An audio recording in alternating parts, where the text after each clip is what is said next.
Hello. I hope you're having a beautiful day wherever you are in the world, and thank you so much for pressing play on today's video. Also, if you're new here, I don't think I've ever introduced myself, or I haven't introduced myself recently. My name is Misako Envela, and I'm so happy that you're here. Today I want to talk about the three main ways that moving to Mexico and Mexico City saved my mental health. This place has been an absolute safe haven for me, and I don't think that my mental health would be in the place that it is now if I hadn't made this transition. I think if you go back, and if you've been following me for a while, and watch my videos before I moved here, I was going through it. Even at the beginning of my time here, I was really going through it. I've always been like a pretty light and happy person, but I was struggling for a while. And I've always been very transparent about where I am on my mental health journey with y'all on this channel.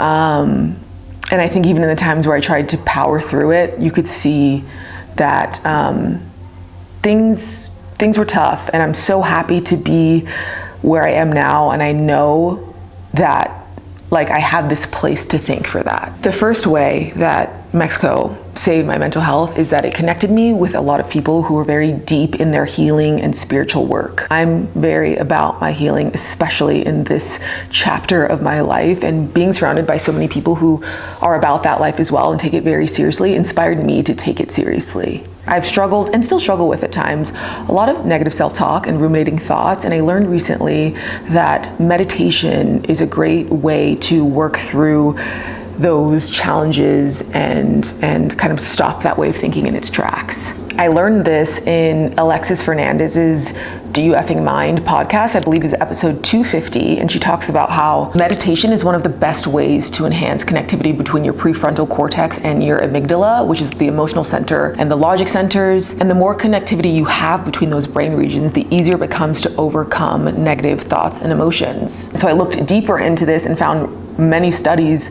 that back this up, which is why I'm so deeply grateful for the sponsors of today's video, Open. Open is a social space for meditation, movement, and practice on and offline. I cannot wait to visit their studio in Venice when I'm in LA for Christmas break. I'm really grateful for this platform. It's been a great tool in helping me work through a lot of the things that I've been struggling with around my self-worth and just general anxiety about where I am in my career. Knowing that I can sit down on my mat, click open, and turn on the calming vase breathwork meditation and be brought back down to reality is something I will be forever grateful for. Mindfulness can change your life.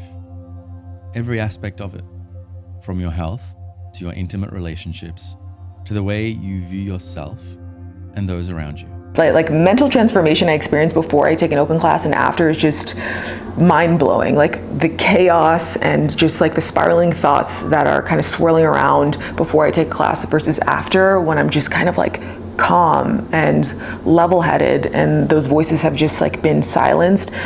I really need that, and I've tried a lot of different meditation apps and nothing quite does it for me the way that Open does. And as someone who struggles with ADHD, and the medication options that I was provided with, they weren't working for me. So I've been looking for holistic ways to really get my focus in order, and meditation is a great tool. Starting my day with the performance breath work really helps me get zoned in and ready to tackle my to-do list. I could go on and on about the ways in which my life has improved since being introduced to Open, but I want you to try it for yourself. This is the link if you want to try Open for 30 days for free. I'll also put it down in the description box, and let me know in the comments what you think after you give it a try. The next way that moving to Mexico saved my mental health is just the community factor. Moving from an individualistic country to a more community-focused country made me realize that I don't have to carry all of my problems alone. It's not that I didn't feel supported and loved in LA. My family's there. I have such incredible friends there, but that place specifically is really isolating.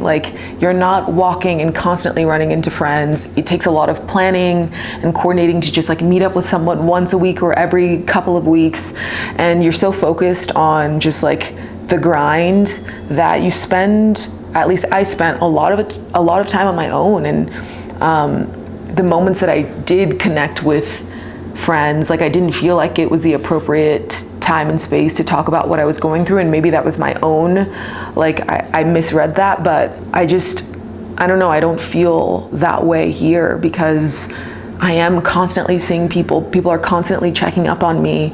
I just feel like uplifted and cared for, and I have only met these people a few years ago, and I just like, and it's not even necessarily by people I know. Like, yes, those people care about me, but I feel like there's this sense of just like we all have each other's back here that I haven't experienced in another place. Like, this is a literal example of like I don't have to carry it all on my own, but like, you know, I'm a single solo woman here. I do a lot of things on my own, and I have this water delivery that comes, and there are these huge bottles that are super heavy, and I remember just like one day, and I don't know why this makes me so emotional, like I got them delivered and I was trying to figure out how I was gonna get them to my door, and this man just swooped in and he just like picked them all up and helped me to my door and left them there, like without even, like, I didn't even have to ask him.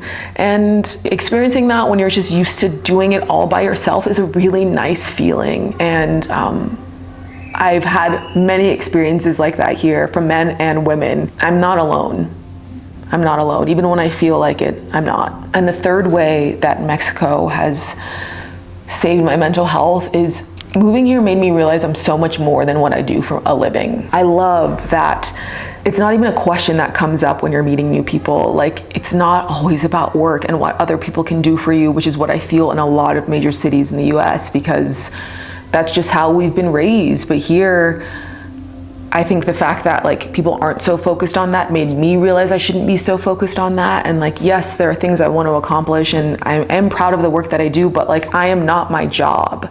And I was starting to have this realization before I moved to Mexico. If you watch my videos during the pandemic, I talked a lot about this, and moving here just confirmed that, like, you are not your job. You're so much more than that. And I'm really grateful to be in a country that embraces that. So those are the three main ways that moving to Mexico has saved my mental health, and I would love to know in the comments below where you're at with your mental health right now. Thank you so much for pressing play on today's video. Don't forget to check Open out. You have 30 days free on me. I hope you have a beautiful rest of your day. Thank you for showing up for me. Thank you for being patient with me. And as always, thank you for being here.